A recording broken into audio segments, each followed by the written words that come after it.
Hello, everybody, and welcome once again to the Public Podcast. I'm your host, Kinsey Grant, and we are here with you today to discuss global liquidity and its economic influence. Don't forget to like, comment, and subscribe to our YouTube channel for more in-depth interviews that will help keep your portfolio on track.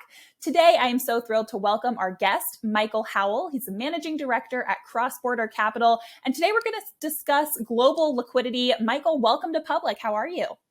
Great, Kinsey. Wonderful to be here. Thank you for the invitation. Of course. I'm excited to have you here. And I think that it probably makes the most sense to start off with a little bit of level setting, helping our audience understand exactly what we're going to be talking about today. Because when you take the words global and liquidity independently, certainly both very impactful words, but I would argue more impactful when understood together. So if you don't mind, Michael, can you provide your definition of what you mean by global liquidity? Okay, let's kick that off. Global liquidity is a concept that's very important for investors. In many ways, it's probably the most important concept because it registers or measures the amount of liquidity, the amount of money, funds and credit, if you like, that's flowing through world financial markets. So it's really the juice, if you like, that drives the system, or the fuel that drives the system. And it was a concept that basically we pioneered when I was at Salomon Brothers back in the mid-1980s, or starting at Salomon Brothers back then. And Salomon Brothers, for those of you that don't remember, was the premier US investment bank. It was the world's biggest trader in fixed income and Forex markets. And it had a huge footprint worldwide. And in other words, Salomon did a lot of proprietary trading, in other words, trading through its own account. And one of the things it looked at very closely was the flow of money around the world. If you understood where the money was, you had a pretty good idea which asset classes were likely to rise. And that's principally what we do now at Crossborder Capital. We monitor global liquidity flows, and just think of it as the amount of money that is moving through financial markets. I hesitate to say that it's not the same thing as traditional money supply measures.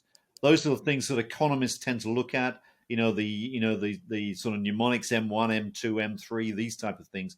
That's more about money in the real economy. What we're thinking of is a precursor to that, if you like, money that's in financial markets. Certainly makes a lot of sense. And I imagine that keeping track of, how much money there is and where that money is flowing, where that juice is flowing, to borrow your fantastic descriptor, how much does that impact this idea of global liquidity? How much does that impact levels of economic activity across the board? Can we observe a connection between liquidity and economic activity? Yes, there's a very close connection, but I think one needs to drill down a little bit to actually make that more exact or more precise. And what I mean by that is to say that liquidity generally, or money generally, has two uses. It can be used in asset markets to buy stocks or bonds or real estate, and it can be used in the real economy to drive transactions. It can't really be in two places at once. So if money is in the real economy, it's not in financial markets. And if it's in financial markets, it tends not to be in the real economy. And essentially, central banks or credit providers who initiate this liquidity have to push the liquidity first through the financial system. So that's the first area where liquidity gets dumped. It tends to affect asset markets first, and then it spills over into the real economy. So that's the normal transition.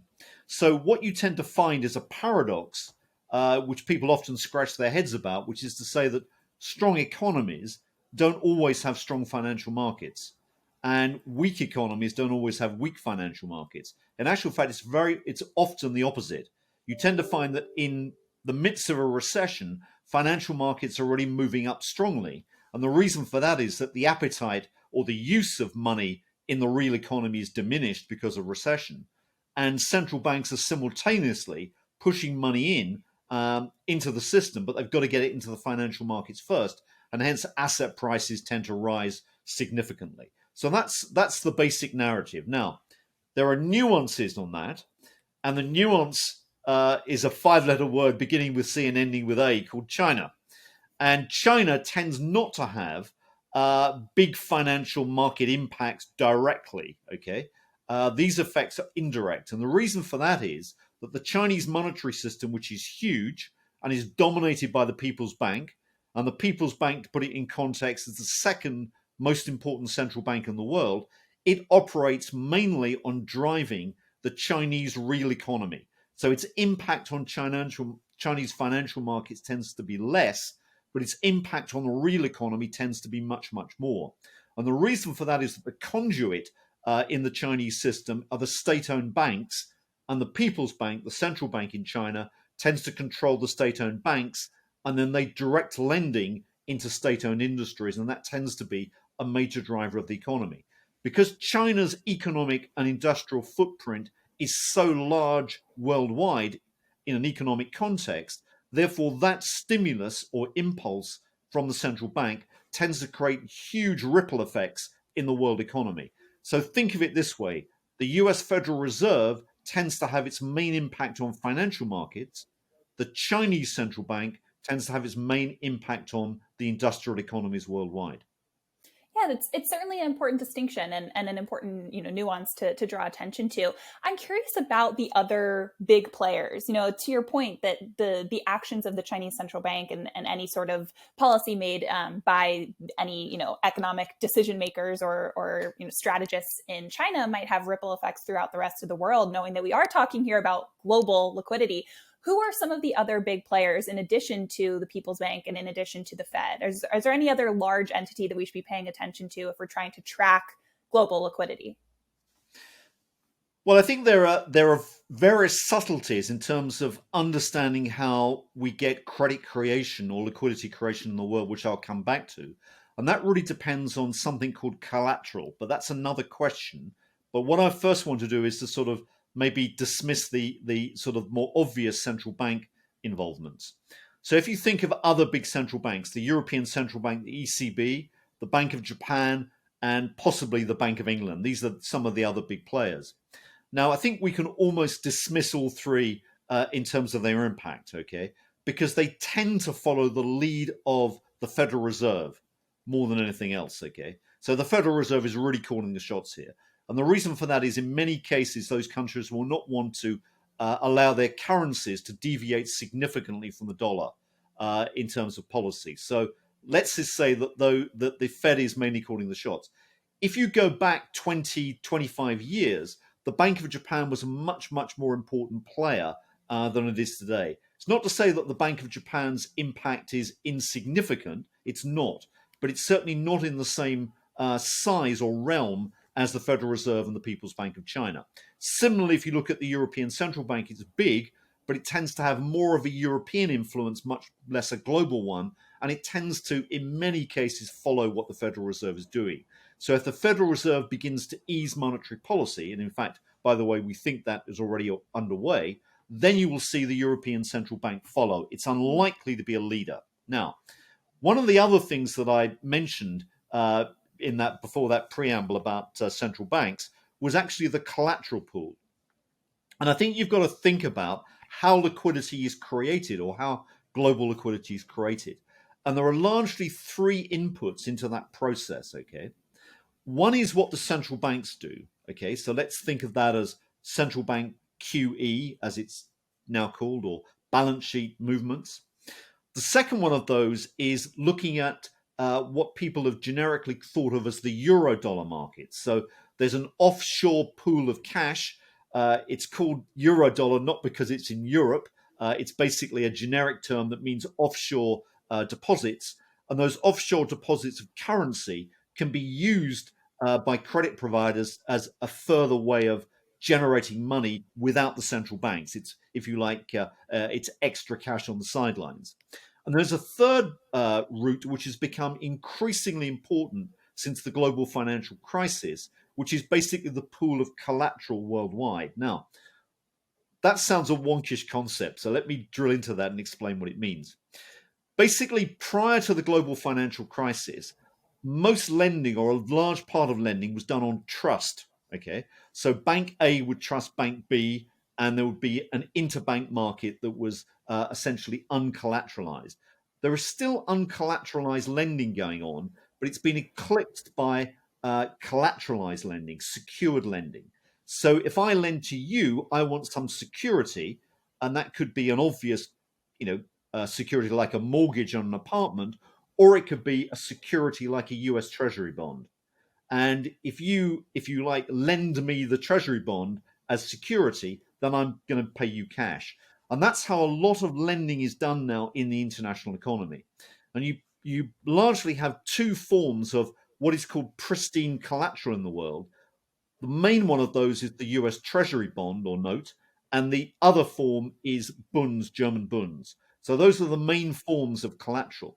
Now, if that collateral pool increases, okay, in size, in other words, the value of that pool of government securities increases in value, then lenders, for example, banks, were more likely to extend credit on the basis of that collateral. Now, there will be other considerations. One of those is what is technically called the haircut, that you basically will give the collateral so you can't get so much, if you like, lending out of it. And that haircut tends to be very sensitive to levels of volatility in the markets. Now, this leads on to an important point right now, which is particularly relevant during this period of the debt ceiling and the various negotiations that are going backwards and forwards between Treasury and Congress. The key point here is that collateral is increasingly used as a way of leveraging, if you like, money in the system, creating global liquidity. If there is a lot of tension in the bond markets, so in other words, bond market volatility is high, then lenders will be far less willing to extend credit. In other words, than impose large haircuts on the collateral that is put forward. And what we're seeing now is another bout of volatility in the bond markets. And that is something that the US Treasury and generally policymakers, including the Fed, will want to stem. So if you look forward, what we're likely to see in terms of the future landscape is more central bank involvement in the system to get liquidity up. So their balance sheets will have to expand. And there'll be a commensurate action on the behalf of the Treasury and maybe the Federal Reserve as well to try and get bond volatility down. Now, these are very important considerations looking forward because we're moving to a world where QE is coming back big time. Many people think this is a short-term episode. It's not. Yeah, I think it's important, with all of this context in mind as well, historical context being front of mind as we have this conversation. It's important to recognize that there is this cyclical motion in which global liquidity or the global liquidity index appears to move. I was looking at some of the charts from Crossborder before this conversation, and it does seem that we have kind of bottomed out in a way. We've kind of hit that low level on the global liquidity index, and it appears to be ticking back up again. So knowing what we know now, with your last answer and the predictions about what central banks and what these major entities might be doing, I'm curious about the timing for getting back up to that high point again. How long does it take to climb that, to improve to increase the global liquidity index to a point where we might hit that high point again, knowing that it could dip back down and it most likely will. We have a cyclical economy. But tell me a little bit about the timing aspect here. Okay, short answer is 3 to 4 years. Okay. We are at a trough at the moment. That's clear from the data that we monitor. And what do you normally see at the trough? You see bank failures. What have we seen? SVB, Credit Suisse, First Boston. These have been major bank failures. There may be more, but I think the Federal Reserve, unlike, let's say, 2008, the Federal Reserve is much more preemptive this time. So in 2008, in the global financial crisis, when there was similarly a parlous situation in financial markets, the US and other monetary authorities were searching around for the right instruments to use. Now they know what the instruments are, they can use those. And therefore, what we've seen, I would argue, in the last few months is a stealth QE going on as money has been fed back into the system to try and improve liquidity. Now, what they're doing now is they're bailing out the banking systems, okay? What they will be doing in the next few years is bailing out governments. And the reality that we've all got to face in the West, and this is not just a US problem, in actual fact, the US is probably the cleanest shirt in the laundry, okay, in in this sense. The fiscal situation across the West is in a desperately bad situation. And the reason for that, quite simply, comes down to maybe two or three things. One is that mandatory spending, in other words, statutory demands for Social Security and what have you, are basically, or healthcare, are basically skyrocketing because of aging populations. So these demands are really starting to bite now. Secondly, what you've got is that the tax base is already squeezed hard and dry. And what we're seeing is two further threatening developments. One of those is that the labor mix, and particularly this is true in the US, is changing. So you're seeing an exodus of formerly high wage workers out of the labor force, and where workers are being taken on, they tend to be generally lower wage workers. And that means the tax base is actually shrinking. The other factor, which is we ought to be alert to, is that AI is clearly going to destroy jobs. It may also make it much tougher for the federal authorities to tax. So these are considerations which are probably putting a cap on the size of the tax base. So what you've got now is a skyrocketing mandatory spending total and a potentially flatlining or near flatlining in the tax base. So the federal deficit is starting to widen. Now, this is only talking about the primary federal deficit, because on top of that, you've got interest payments. And interest payments, as we know, can be a knife edge. In Japan, at the moment, even though Japan has got virtually zero interest rates, the interest bill on the Japanese debt takes up 25% of total expenditure. Now, that's an eye-watering amount of money at low interest rates. If interest rates go up, there is a disaster. If you look at the US at the moment, using CBO, Congressional Budget Office projections, interest payments will take up about 2/3 of the total debt issuance in the next decade, just to pay interest on the debt. So in other words, even if you stand still, you're going to have to start paying a lot of debt or issuing debt for the interest bill. And I keep coming back to the point that what you've got in the US is the cleanest shirt in the laundry. Others are in much worse situation. Now, if you take the Congressional Budget Office data, and these are in the public domain, everyone can look at these, what it actually shows is a rising deficit and spiraling debt in the future, with an assumption that defense spending is about 3% of GDP. Now, we know that's probably unrealistic, because if geopolitical tensions continue in the way that they are, defense spending is going to be elevated to near a 5% of GDP, in other words, Cold War levels. And in that situation, you get an absolute spiraling upwards of debt. And the point I'm making here is, who is there to buy the debt? Now, you've really got three potential choices. You've got the foreigner, okay? Foreigners own about 1/3 of American debt, okay? They've been very generous in providing that cover, but that was when the US, well, it still is, the dominant means of or standard of value in the world economy, and people want dollars. But there is a large constituency there, particularly the Chinese, possibly the Saudis, possibly the Brazilians, who no longer want to have or hold so much US debt going forward. So that will, at the margin, hurt, and it will have to be funded elsewhere. Then you've got the domestic private sector. Now, are they able to step up and absorb what will be $1 to $2 trillion of debt being issued every year? I think that's unlikely. So who comes in? The Federal Reserve. The Federal Reserve will have to take up a large part of this debt. If the Federal Reserve does that, that's plain and simple QE, whichever way they dress it up, it's QE. It's what we call a monetary inflation. And monetary inflations are bad things. So this is certainly that's certainly a lot to think about, as you can probably see by my reaction here. It's been captivating to hear what might come of just talking about this data. But I think the first question that comes to mind, knowing that this might be the future that we're talking about, when if the US really is the cleanest shirt at the laundry, that's not a load of laundry that I would want to be responsible for washing. What is going to be the market response to something like this, to a future that unfolds in this way? For average everyday retail investors who might be listening to a conversation like this, what's the expectation for how markets and market psychologies might interpret this kind of an economic reality? Well, I think you've just got to look back over the last 6 months for some clues here. And, what we've been through is a period of inflation.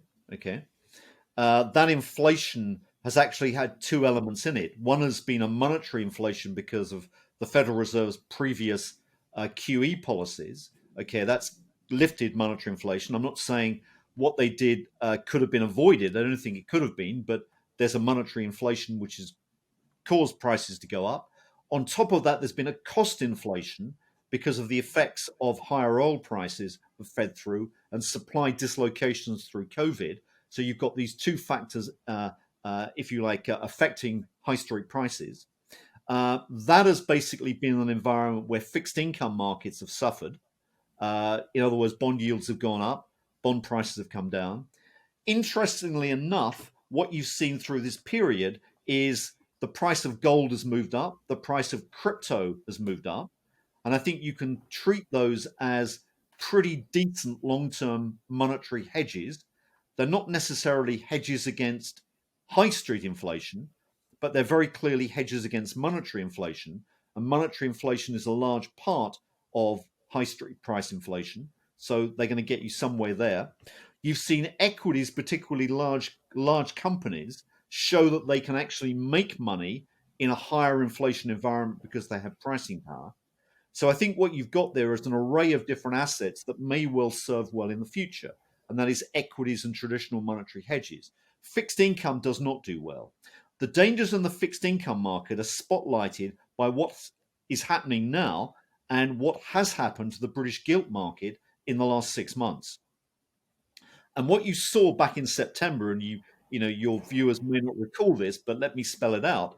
In September, there was a very temporary new prime minister in the UK and a new chancellor who came in with a pro-growth agenda. And actually, what they were doing in many cases didn't seem so ridiculous with hindsight. They wanted to create growth. They saw the issues facing the economy in terms of low tax take and high fiscal deficits, and they wanted to get out of that to grow the way out. So they had a very pro-growth budget, but the markets did not like that because they thought it was not funded properly. And what you saw was a significant sell-off in the British gilt market. In other words, gilt yields spiked, bond yields came down. Now, bond yields are a critical part of every major economy, particularly the UK. But the most important bond market in the world, without any question, is the US Treasury market. And if you got that same effect, had that same effect in the US Treasury market last September, there would have been a financial crisis on the scale of 2008. There's no question. The Treasury woke up fast. US Treasury woke up fast.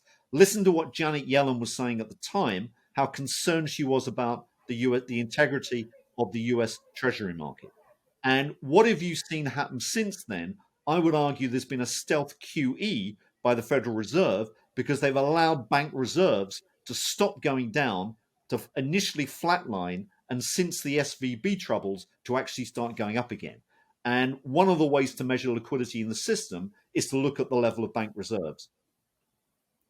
Well, Michael, this has been absolutely incredible. I feel like we could sit here all day and try to understand what comes next and how we invest through it. But I will let you go.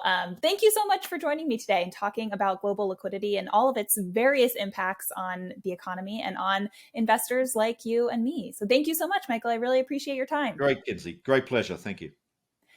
Thank you once again to our guest, Michael Howell, Managing Director at Crossborder Capital. And thank you to all of you for listening to this episode of the Public Podcast. Once again, I'm Kinsey Grant, and I will see you next time.